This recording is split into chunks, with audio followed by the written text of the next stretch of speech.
Et si ce n'était pas les autres qui troublaient ta paix, mais ton attachement à ce qu'ils pensent, à ce qu'ils font, à ce qu'ils sont, si tu te sens différent, à part, épuisé par certaines présences, reste.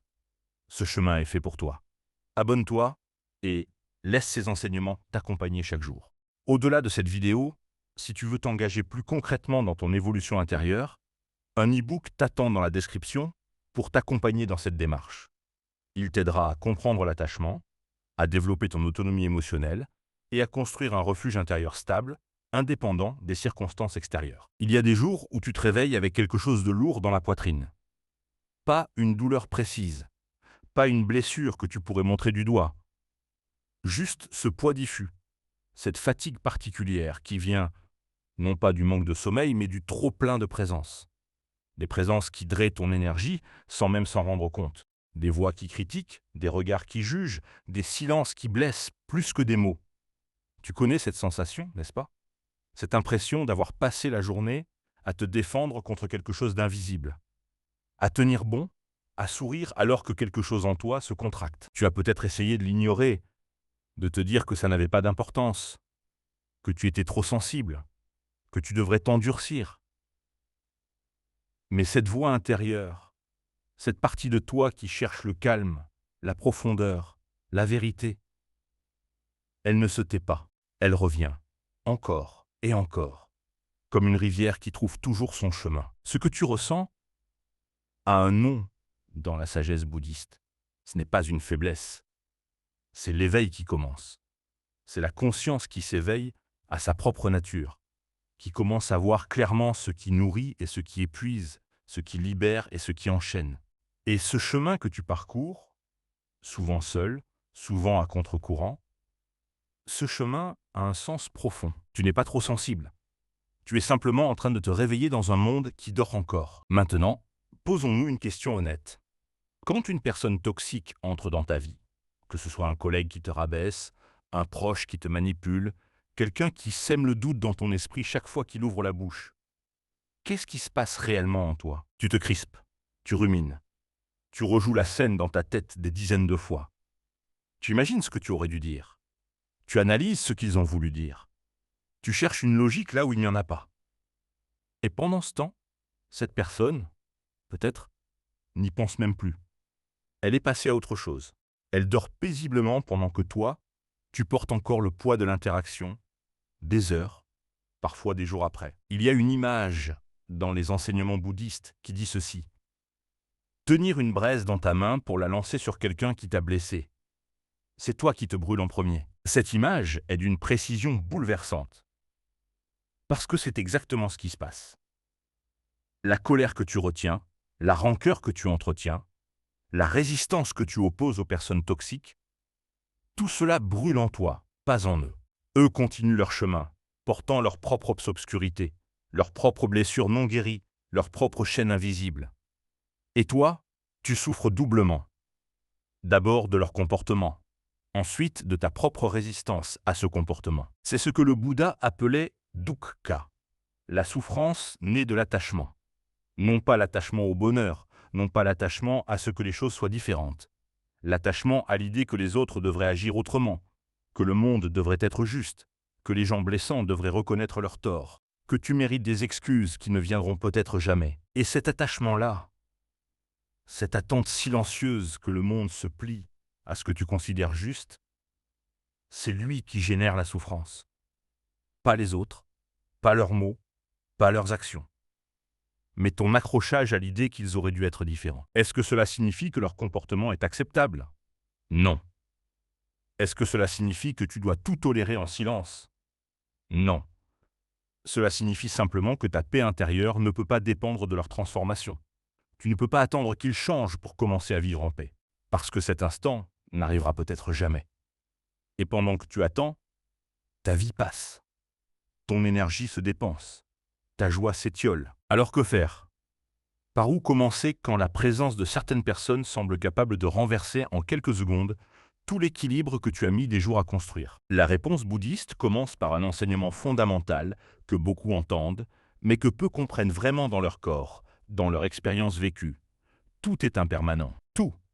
sans exception. La douleur que tu ressens en ce moment, impermanente. La personne toxique qui occupe tes pensées, impermanente. La situation qui te semble insurmontable, impermanente. Même la réaction que tu as eue, même la honte ou la colère qui t'habite encore, impermanente. Il ne s'agit pas ici d'un optimisme naïf. Il ne s'agit pas de se dire « ça va passer » pour refuser de regarder en face ce qui est douloureux. Il s'agit de quelque chose de bien plus profond. Comprendre que rien dans l'existence n'a de solidité permanente, que chaque moment, chaque émotion, chaque interaction est comme une vague sur l'océan. Elle s'élève, elle se déploie, et elle retourne à la surface de l'eau sans laisser de traces durables, à moins que tu ne t'y accroches. C'est là que la pleine conscience entre en jeu. La pleine conscience, Sati en pali, la langue des textes bouddhistes anciens, n'est pas une technique de relaxation. C'est une façon d'être. C'est la capacité à observer ce qui se passe en toi sans en devenir le prisonnier. À sentir la colère monter sans devenir la colère. À percevoir l'agitation sans t'y dissoudre. À être présent à l'expérience sans être emporté par elle. Imagine ceci. Une personne dit quelque chose de blessant. Normalement, entre ce stimulus et ta réaction, il n'y a aucun espace. C'est automatique, quasi instantané. La blessure arrive, la réaction surgit.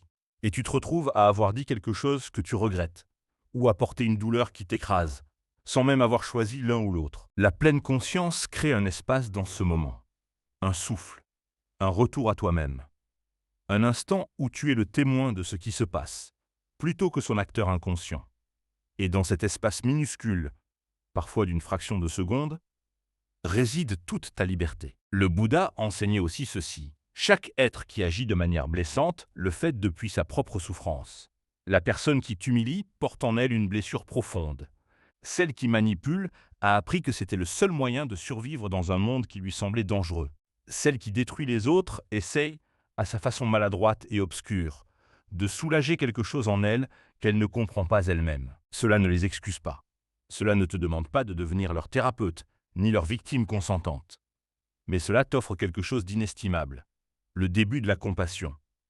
Non pas une compassion naïve qui s'efface et se laisse marcher dessus, mais une compassion lucide, qui voit clairement la souffrance à l'œuvre chez l'autre et qui choisit consciemment de ne pas l'alimenter, de ne pas y participer, de s'en extraire avec dignité. Maintenant, allons plus loin, parce que comprendre, c'est bien.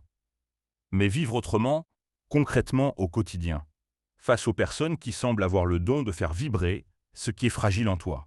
Cela demande une pratique. 3 pratiques en réalité. 3 refuges intérieurs que la sagesse bouddhiste t'offre et que tu peux commencer à cultiver dès aujourd'hui. Le premier refuge, c'est le silence observateur. Pas le silence de celui qui ravale ses mots par peur. Pas le silence de celui qui se tait parce qu'il ne sait pas quoi dire. Le silence de celui qui observe, qui voit, qui ressent et qui choisit délibérément de ne pas répondre immédiatement. Dans la tradition zen, il existe cette pratique. Face à une provocation, face à un mot blessant, face à une situation qui déclenche en toi la tempête, tu respires. Tu laisses passer 3 respirations complètes avant de faire quoi que ce soit. 3 respirations, c'est tout. Et dans cet espace de 3 respirations, quelque chose se transforme. La réactivité s'atténue, la clarté revient, et tu peux choisir ta réponse plutôt que la subir. Ce n'est pas de la passivité, c'est la plus haute forme d'action. Agir depuis la conscience, plutôt que depuis la blessure. Le deuxième refuge, c'est la respiration sacrée. Le souffle est l'encre la plus puissante qui existe. Toujours disponible, toujours présent, toujours réel. Quand une personne toxique capte ton attention, quand la rumination commence, quand le flot de pensée t'emporte loin du moment présent, reviens au souffle. Sans se laisser entrer, sans se laisser sortir, observe le mouvement de ta poitrine. Cela n'a l'air de rien. Cela change tout. Parce que tu ne peux pas être pleinement dans ton souffle et simultanément perdu dans tes pensées. L'un exclut l'autre, et chaque fois que tu reviens au souffle, tu reprends possession de ton espace intérieur. Tu rappelles ton énergie à toi. Tu coupes le fil invisible qui reliait ton calme à leur comportement. Le troisième refuge, c'est la compassion détachée. C'est peut-être le plus subtil, le plus difficile à saisir, et le plus libérateur de tous. La compassion détachée, c'est la capacité de voir la souffrance de l'autre, de la reconnaître, même de la ressentir, sans pour autant la porter, sans te faire le réservoir de sa douleur, sans te noyer dans sa noyade à lui. Tu peux aimer quelqu'un, sincèrement, profondément, et ne pas vouloir partager son chaos. Tu peux souhaiter du bien à quelqu'un qui te blesse, et t'éloigner de lui avec sérénité. Ce n'est pas de la froideur, c'est de la clarté. Ce n'est pas du rejet, c'est du respect, pour lui et pour toi. Il y a quelque chose que personne ne peut t'enlever. Même la personne la plus toxique que tu aies jamais rencontrée, même les mots les plus durs que tu aies jamais entendus, même les situations les plus épuisantes que tu aies jamais traversées. Il y a en toi un espace que rien ne peut atteindre. Les bouddhistes l'appellent la nature de Bouddha. D'autres l'appellent la conscience pure, la présence profonde, la sagesse intérieure. Ce n'est pas une idée abstraite, c'est quelque chose que tu as déjà expérimenté, dans ces moments rares et précieux où tout s'est soudainement apaisé, où tu as senti, ne serait-ce qu'un instant, que tout était bien, que tu étais entier, que rien ne manquait.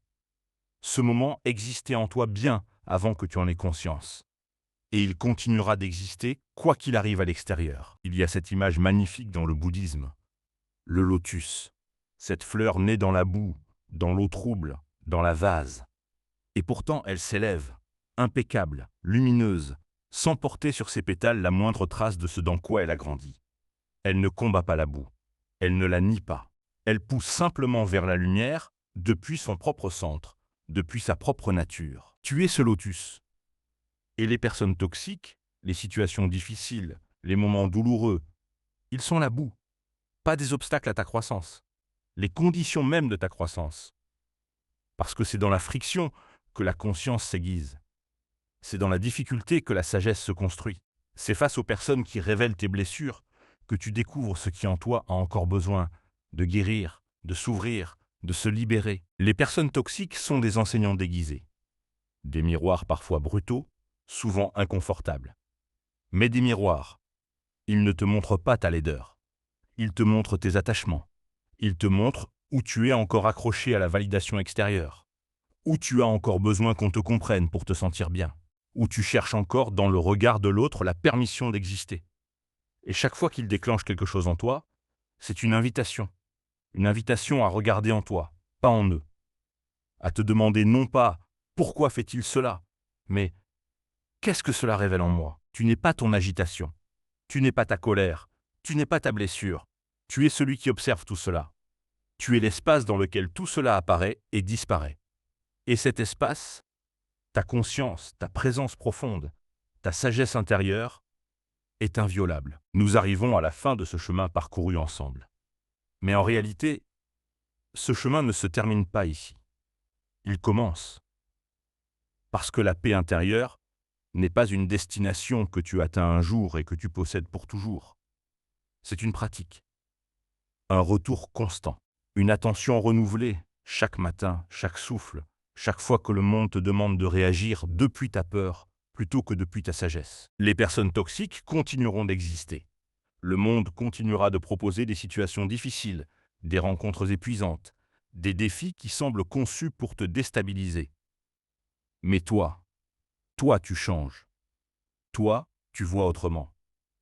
Toi, tu commences à comprendre que ta paix n'est pas menacée de l'extérieur. Elle est protégée de l'intérieur. Si ce chemin te parle, si ces enseignements touchent quelque chose en toi, laisse un like. Ce geste simple est une façon de dire oui à cette voix. Abonne-toi pour que d'autres enseignements viennent à toi, doucement, régulièrement, comme autant d'invitations à aller plus profond. Et partage cette vidéo avec quelqu'un qui, toi tu le sais, en a besoin en ce moment. Le Bouddha disait « La paix vient de l'intérieur, ne la cherche pas à l'extérieur. » Tu l'as toujours su, tu t'en souviens simplement, respire. Tu es déjà là. Si tu veux structurer cette pratique et aller plus loin, le lien vers un e-book se trouve dans la description. Tu y découvriras des enseignements et des exercices inspirés de la sagesse bouddhiste pour cesser de chercher à l'extérieur et cultiver une paix durable en toi.